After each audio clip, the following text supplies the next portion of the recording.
هو انا مش عارفه لحد امتى هفضل اجاوب على السؤال ده وهفضل اعمل الفيديو ده، بس تعالوا اقول لكم انا تاني لما بحب اغير نغمه الايفون بتاعتي بغيرها ازاي.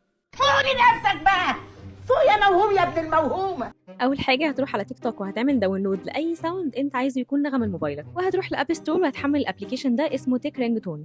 لما هتفتحه هتدوس على علامه الزائد اللي تحت دي وتختار جاليري، بعد كده تختار من الجاليري الفيديو اللي انت لسه محمله من تيك توك، وهتظبط كل حاجه وهتدوس على سيت رينج تون اللي تحت دي، ده اللي على طول هيظهر لك. هتختار ابلكيشن جراج باند اللي لونه اورنج قدامك ده، هتلاقي النغمه اتنقلت هنا، هتدوس دوسه طويله وهتختار على شير، بعد كده هتدوس على رينج تون اللي قدامك دي. هتظهر الصفحة دي، هتقدر تغير اسم رينج تون ديت لأي حاجة عشان تميزها عن التانيين.